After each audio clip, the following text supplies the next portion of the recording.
Welcome to the Doubles Only Tennis Podcast, where you learn the best doubles lessons to improve your game and win more matches while getting to know some of the top doubles players and coaches on the planet. I'm your host, Will Bochek. This podcast, my weekly strategy newsletter, and my website all focus on the goal of better understanding the sport of doubles and helping players like you improve faster through actionable advice that you can use in your very next match. My goal is to provide the best doubles resources in the world. And to do that, I study, analyze, and work with players at every level of the game, all the way up to the ATP and WTA tours. If you enjoy this podcast, consider becoming a Tennis Tribe member to go even deeper and take your doubles IQ to the next level. Members get access to premium podcast episodes, weekly video lessons, monthly strategy webinars, courses, ebooks, gear discounts, and a lot more. Go to thetennistribe.com/memberships to see all the benefits and sign up. Here's today's episode. Hey everyone, welcome to the show. Today I'm going to share 7 different strategy lessons with you. It's been a while since I've done a strategy episode, so I've been wanting to get this out there for a while, but I've been traveling a lot. I was in New York for the US Open. I went to Delray Beach for Davis Cup. And then the past week, I've been very busy with the member webinar. I also had a clinic recently with a 3-0 team that is headed to nationals soon. And I've learned a lot of lessons from all of these experiences over the last few months. And I wanted to share some of the lessons that kind of stuck out to me with you here today. So we've got 7 different lessons. We're going to talk about what to prioritize in your practices and in your matches. We're going to talk about getting to the net. I'm going to talk about scouting, a really good lesson on scouting opponents and how to make adjustments based on what they do and what they don't do. And then down the line shots, poaching, the importance of your first 2 shots, and one thing that you can do to improve those first 2 shots. It's actually a very simple kind of takeaway from one of the clinics that we did recently. And then a lesson from the Women's US Open finals as well. This is a member episode, so of these 7 lessons, the first 3 are going to be free for everyone. So if you're not a member, you're still going to get a lot out of this episode. If you want access to the last 4 lessons, you will need to become a member. So to do that, go to thetennistribe.com. You can click on membership in the main menu and sign up there. All member levels will get access to the premium podcast feed. So I'm going to start with these first 3 lessons. The first one is about worrying about what happens most. So a lot of us in tennis, in doubles, we focus on things that don't matter as much, and that gets in the way of winning. So I'm going to share a few examples here. In New York, I did called it a rally trip. It was basically an all-inclusive US Open trip that included hotel and tickets to the US Open, and then a couple of clinics. And one of those clinics was with Tony Huber, who is a former podcast guest. He coached 5+ world number 1s in doubles, and now he coaches club level players. And I love talking with coaches like Tony who have experience coaching both the highest level players in the world and club level players, because they always have kind of a unique take and a unique perspective and a really fascinating way of delivering certain messages because they have so much experience. And Tony's no different. I'll link to the episode in the show notes from last year. It was one of the most popular podcast episodes I've ever done, and certainly one of my favorites. So in this clinic with Tony, we ran through a clinic. I'm going to share a lot of lessons from that clinic here today. But at the end of the clinic, one player asked, "What should I do if my partner poaches but doesn't finish the volley?"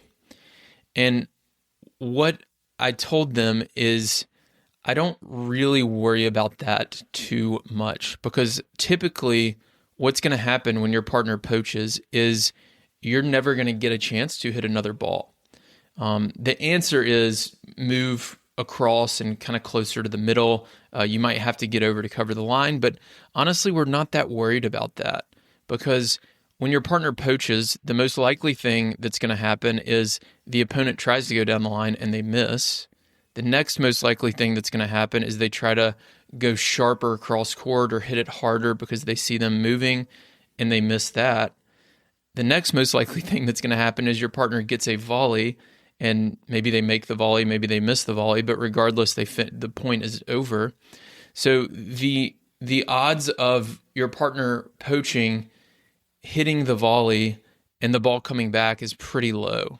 And if your partner poaches and misses the volley altogether, you'll already be there cross court to cover that ball. So I don't really worry too much about if your partner poaches but doesn't finish, because it's such a rare scenario. There was another case recently where I was helping out with a pro level team, and one of the coaches, who is a former top professional player who won multiple Grand Slam titles, asked me where this particular opponent likes to hit their forehand. And this opponent served and volleyed the majority of the time.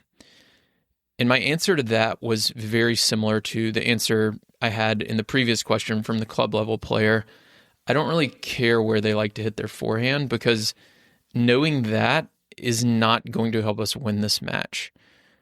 We have to prioritize the things that happen most, and this player who serves and volleys and likes to get to the net probably hits 5 forehands in the entire match.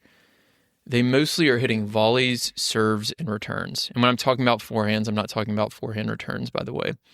So I don't really care that much about where they hit their forehand. If we're focused on that, we're going to miss the bigger picture on where they tend to hit first serves or second serves in the deuce court, in the ad court, where they like to hit their returns against first and second serve. So those are the things I want to focus on and prioritize, because they happen a lot more than forehand ground strokes on the third or fourth or fifth shot of the rally.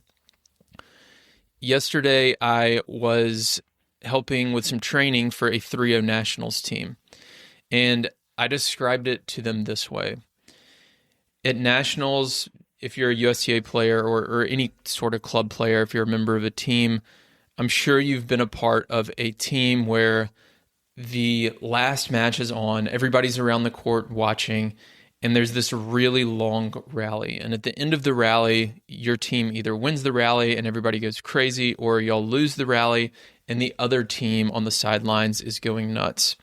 And I talked to them about that and said, that's great. It's a lot of fun. Those long rallies get the louder cheers. They get the, on the Pro Tour, they get more of the highlight reels, all of that stuff. But they don't really matter in terms of who wins the match, because they don't happen that much. So what does matter more is the point before where your team missed a return, and the point after where the other team missed an easy volley on the second shot after the serve, or 2 points later when they double faulted because it was a big pressure point. Those are the things that matter more, because that's happening more often. Those longer rallies that are 10, 15, 20 balls, those don't happen that often, and they're going to mostly be about 50-50. So let's prioritize the things that happen most. Now, in that clinic with Tony Huber on the rally trip in New York, one of the drills he did was he measured the rally length. So he started with all 4 players at the baseline. One player in the deuce court, one player in the ad court, on the baseline on both sides, and he alternated feeding. So he fed to player A, player B, then player C, then player D, then back to A. They're all on the baseline. He feeds it in. They just play the point out. You can do whatever you want. You can come to the net. You can stay back. You can lob it. You can slice it. You can try to come to the net and hit a winner, whatever you want to do. He just feeds it in and you play. So this is without serves. So with serves, there's going to be a lot of missed returns, but this is an easy feed to the baseline. There's also no net player on the other side of the net. So if I'm the baseline player and Tony feeds to me and there's no net player, I don't really have a lot of pressure. on this first ball. So the likelihood of me missing it is pretty low. And even in this scenario, the 0 to 4 rally length was 85%. So 85% of all of the points, and we did this for about 10, maybe 15 minutes, 85% of all the points ended in the first 4 shots. So neither team had more than 2 shots. So that is a crazy high percentage.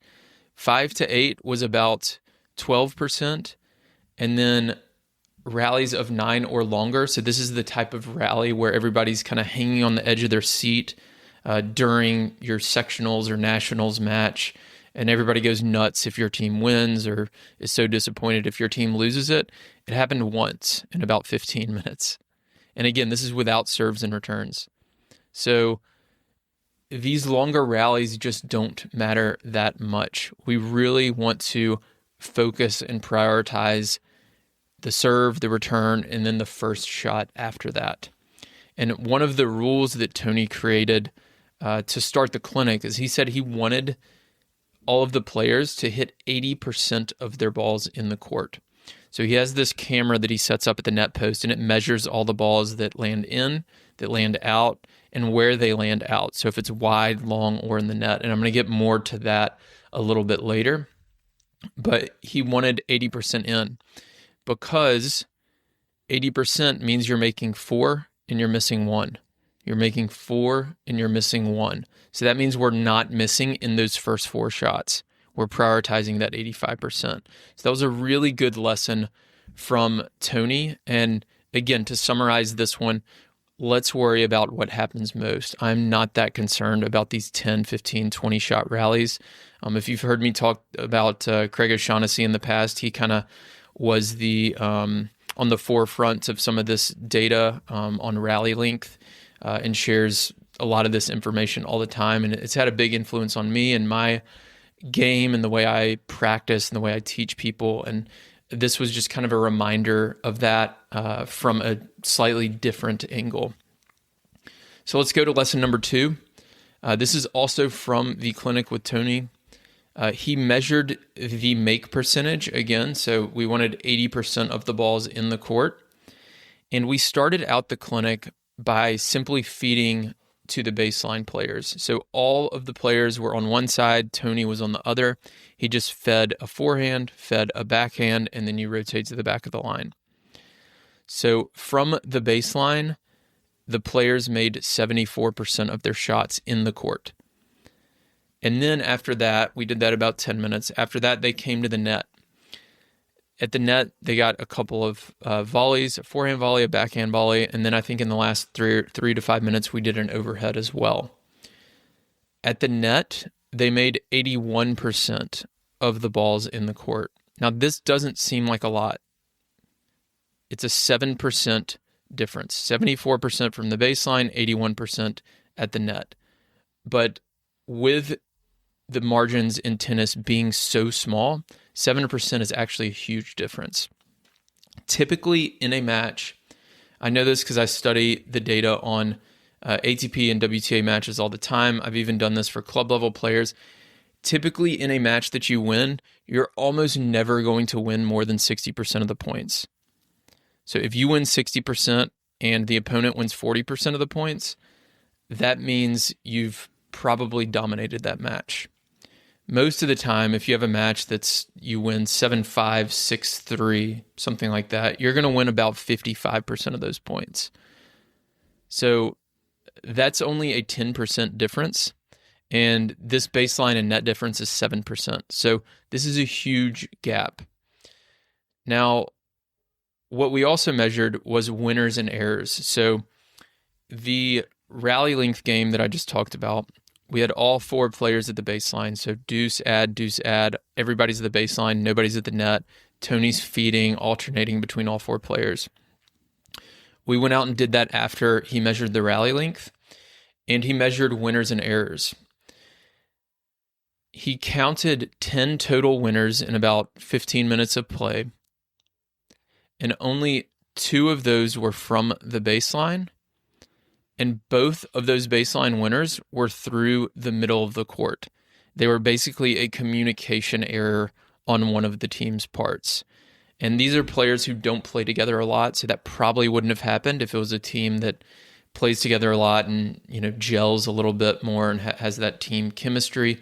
So 2 baseline winners, both through the middle of the court. The other 8 winners were all from the net. So what does this tell us? This tells us that when we get to the net, our errors go down and our winners go up. So getting to the net this is just more evidence. It's a good strategy in doubles. Now, you do have to be careful in some of these scenarios. So yesterday, when I was with the 3-0 ladies, a lot of them like to hit their approach shot and get to the net. It's something a ton of coaches teach you. I'm sure you've been in clinics where the coach will tell you, if the ball lands in the service box, you have to approach and come forward. I don't like to teach that because it's not always the best tactic. Some of the time yesterday, I saw some of these 3-0 ladies doing this.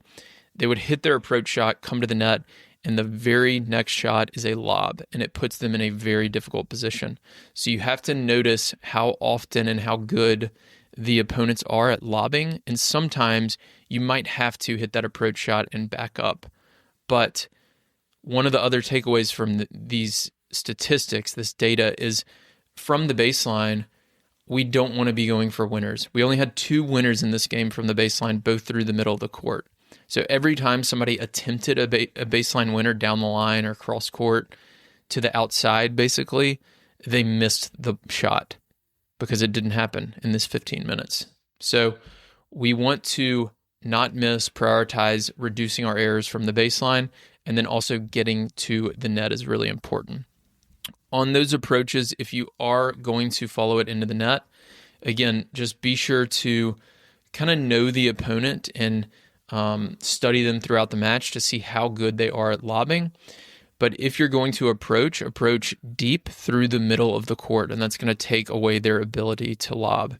So it's a really important aspect of a good approach shot. And then, of course, communicate with your partner on who's going to cover that lob. But the takeaway here is getting to the net is a good tactic in doubles. Lesson number 3. This was from Davis Cup. So I was chatting with David McPherson, who was the longtime coach of the Bryan brothers. I was telling him a little bit about Tennis Tribe and what I do and how I work with a lot of club level players. And we were chatting about club level strategy and the lob specifically. And something he said stuck with me. He said, some teams can only lob and some teams can never lob. And I loved this phrase because I'd never really thought about it this way, but I wanted to share this with y'all because it's such an important thing to notice on the court. If you go play a match and the team is straight up lobbers, you have to have a tactic, a strategy to combat that. And I've talked about that a lot over the years. I've got tons of content and lessons on how to beat teams that lob, how to beat pushers, and so on. But what I mentioned recently in the newsletter, based on David's quote here, and I'm going to share with you now, is a lot of teams don't lob at all, or at least a lot of players. So if you can notice this during the match, they haven't lobbed us once. You can play much closer to the net and much closer to the middle of the court, knowing that they're not going to lob. And it's going to make it a lot easier for you to beat those types of players. Again, from closer to the net, your errors are going to go down and your winners are going to go up. And if they don't lob, then you don't have to worry about the lob. So play as tight as you can. Studying the opponents and stop covering things that aren't happening is a huge aspect of scouting your opponents in doubles. So you want to notice the things that they don't do. And again, a lot of doubles teams, doubles players never lob. So if you can pick up on that, you can make that adjustment. There's other things that players may not do, like they may never serve down the tee on their first serve, or they may never serve out wide on their second serve. Whatever it is, if you can pick these things up, then you don't have to worry about covering it. You can adjust your position accordingly. So next, I'm going to get into the member content for this episode. Again, if you want access to that, go to thetennistribe.com, click on membership in the main menu and sign up for any level of membership. And then you can get access to the next 4 lessons, which are going to be on down the line shots, poaching, including my new favorite drill, the first 2 shots, and then a lesson from the US Open. Thank you for listening to this week's episode of the Doubles Only Tennis Podcast. If you're interested in diving deeper into the world of doubles strategy, I've created Tennis Tribe memberships that allow me to bring you more podcast episodes, video lessons, webinars, and other doubles content on a weekly basis without relying on paid ads. The lessons inside the membership will help you better game plan with your partner, optimize your practices, and become the smartest player on the court. Go to thetennistribe.com/memberships to learn more and sign up. You can also join my free newsletter on our homepage, where I share a new doubles lesson every week. If you want to connect, you can find me on Instagram, Twitter, and Facebook, or contact me through our website. Thanks again for listening.